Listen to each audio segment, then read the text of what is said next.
வாழ்க்கையில எல்லாருமே ஏதோ ஒரு சூழ்நிலையில ஒதுக்கப்பட்டுதான் வந்திருப்போம். மாணவன் ஆசிரியர்னால ஒதுக்கப்படுறது, முதலாளி தொழிலாளியால ஒதுக்கப்படுறது, குடும்பம்ல உறவினர்களால ஒதுக்கப்படுறது. இப்படி ஏதோ ஒரு கட்டத்துல நாம எல்லாருமே ஒதுக்கப்பட்டிருப்போம். ஆனா நம்ம ஒதுக்கப்படும் பொழுது ரொம்ப வலிகளை கண்டிப்பா சந்திச்சுட்டு தான் வந்திருப்போம். இந்த வலிய கடக்காம யாருமே இருந்திருக்க முடியாது. ஏன்னா இந்த வலிதான் வாழ்க்கையில தேவை. இதுதான் நாம யாருன்னு காட்டுற வலி, நமக்கு நம்ம மேல ஒரு நம்பிக்கையை கொடுக்கிற வலி. சொல்ல போனா அது வலி இல்லைங்க, அது ஒரு சக்தின்னு தான் சொல்லணும். எல்லாமே சரிங்க, நீங்க சாதாரணமா சொல்லிடுறீங்க ஒதுக்கப்படுறது வலி, ஆனா அது தேவையான வலின்னு. அதை சந்திச்சு பாருங்க தெரியும்னு சொல்வீங்க, அப்படிதானே? சொல்ல போனா நானும் அதை சந்திச்சுட்டு தான் வந்திருக்கேன், நீங்களும் அதை சந்திச்சுட்டு தான் வந்திருப்பீங்க. எல்லாருமே நம்மள ஒதுக்குறாங்க அப்படின்னா அதுக்கு காரணம் என்னன்னு உங்களுக்கு தெரியுமா? நாங்க தேவையில்லைன்னு ஒதுக்கிட்டாங்கன்னு சொல்லுவீங்க. இன்னும் ஒரு சிலர் சொல்வீங்க, நாங்க அவங்க சேர்த்துக்கிற அளவுக்கு தகுதியானவங்க இல்லைங்கன்னு. உண்மையான காரணம் என்னன்னு உங்களுக்கு தெரியுமா? இல்லல்ல, சரி, அதையும் நானே சொல்றேன்.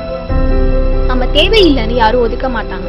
ஆனா நாம அவங்க கூட இருந்தா அவங்கனால நம்மள மாதிரி ஒருத்தரை வச்சு வேலை செய்ய முடியாது. ஏன்னா ஆடு கூட்டம் சிங்கத்தோட சேர்ந்து வேலை செய்ய முடியுமா என்ன? செய்ய முடியாது இல்ல? அப்படிதாங்க, ஒதுக்கப்படுறது அசிங்கம் இல்ல, சிங்கம் மாதிரி சக்தி இருக்கிறனால ஒதுக்குறாங்க. என்னதான் ஆடு எல்லாமே சேர்ந்து கத்துனாலும் ஒரு சிங்கம் ஓடாது. ஆனா ஒரு சிங்கமோட கர்ஜிப்புல காட்டு விலங்கு எல்லாமே ஓடும். நம்மள 4 பேர் ஒதுக்குறாங்கன்னா நாம அவங்களுக்கு கண்டிப்பா நன்றி கடன் பட்டிருக்கோம். ஏன்னா அவங்கனால நாம ஒதுக்கப்படுறப்போதான் நாம எப்படி தனியா முயற்சி செஞ்சு முன்னேறலாம்னு யோசிப்போம்.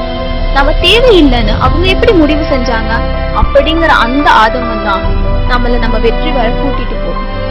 நாம ஒதுக்கப்படுறப்ப நாம செய்யறது எல்லாமே உலகத்துக்கு நல்லா இருக்கும், ரொம்ப சிறந்ததாவே செய்வோம். ஆனா அது எல்லாமே நமக்கு குறைவா தெரியும். ஏன்னா ஒதுக்கப்பட்ட அந்த வலிக்கு அப்புறம் நம்ம எல்லாத்தையுமே சரியாவும் பொறுப்பாவும் செய்யணும்னு செய்யற முயற்சியில நம்ம எல்லாத்தையுமே இன்னும் நல்லா செய்யணும்னு தான் நினைப்போம். நம்மள அவங்க ஒதுக்குறனாலதான் நமக்குள்ள ஒரு சக்தி உற்பத்தி ஆகுது. நமக்கு நாம தான் எப்பவுமே அப்படிங்கிற விஷயம் புரிய வருது. நாம யாரையும் நம்பி இருக்க மாட்டோம், நம்ம சுயமா முயற்சி செய்வோம், வெற்றியும் கண்டிப்பா பெறுவோம். என்னங்க சும்மா சொல்றீங்க அப்படின்னு சொல்வீங்க. சரி, ஒரு சின்ன கதை சொல்லலாம். இதெல்லாம் 2 பொண்ணுங்க இருக்காங்க ஒரு ஊர்ல, சுசீலா லீலான்னு. அதுல சுசீலா ரொம்ப நல்லா படிக்கிற பொண்ணு, ஆனா வசதி இல்ல. லீலா ஏதோ சுமாரா படிக்கிற பொண்ணு, ஆனா வசதி இருக்கு. ஒரு பிரைவேட் இன்ஸ்டிடியூட் இருக்கு, அங்க 11th ஸ்டாண்டர்டுக்கு ஒரு கடைசி சீட் இருக்கு. லீலா சுசீலா 2 பேருமே அப்ளை பண்றாங்க அந்த சீட்காக.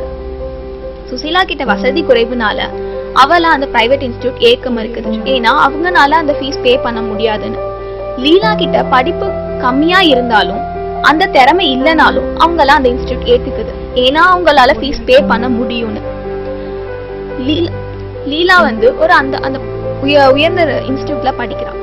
சுசீலா ஒரு கவர்மெண்ட் ஸ்கூல்ல சேர்ந்து படிக்கிறா, ஏன்னா அந்த இன்ஸ்டிடியூட் ஏத்துக்காதனால.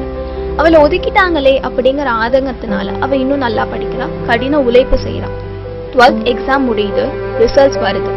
சுசீலா தான் ஸ்டேட் ஃபர்ஸ்ட் எடுத்திருக்கா. அப்போ லீலா என்னங்க ஆனா? லீலா தான் அவ ஸ்கூல்ல லாஸ்ட் மார்க் எடுத்து ஏதோ பாஸ் ஆகியிருக்கா. அப்போ அந்த பிரைவேட் இன்ஸ்டிடியூட்ல சுசீலாவோட வீடு தேடி போய் அவளை அவங்க காலேஜ்ல சேர்க்க சொல்லி கெஞ்சுறாங்க.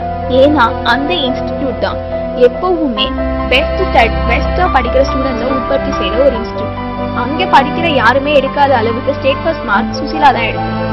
அவங்க கிட்ட போய் கெஞ்சுறாங்க தன்னோட காலேஜ்ல அந்த பொண்ணை சேர்க்க சொல்லி. அப்ப சுசீலா சொல்றான், நான் நீங்க ஒதுக்குனதுனாலதான் இன்னைக்கு இவ்ளோ பெரிய வெற்றி சந்திச்சேன். இப்பவும் நீங்க என்னை ஒதுக்குனா நான் இன்னும் மேல மேல உயர்வேன். ஆனா நீங்க சேர்த்துக்கிட்டா நான் என்ன ஆவேன்னு காட்டுறதுக்கு ஒரு சிறந்த எடுத்துக்காட்டு தான் லீலா அப்படின்னு சொல்லிடுறான்.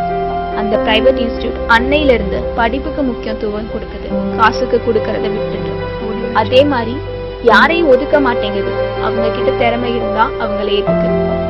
நம்மள ஒதுக்கிட்டாங்கன்னா சந்தோஷப்படுங்க, ஏன்னா நமக்கு அதை விட சிறந்த ஒண்ணு காத்துக்கிட்டு இருக்கு.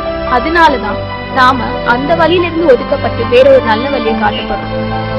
கவலைப்படாதீங்க, ஒதுக்கிட்டாங்கன்னா வாழ்க்கையில நிறைய விஷயம் கத்துப்பீங்க ஒதுக்கப்படும் பொழுது. அதனால அந்த வழிய அவசியமான வழியா தாங்கணும், அதுதான் நமக்கு ஒரு சக்தியை கொடுக்கும்.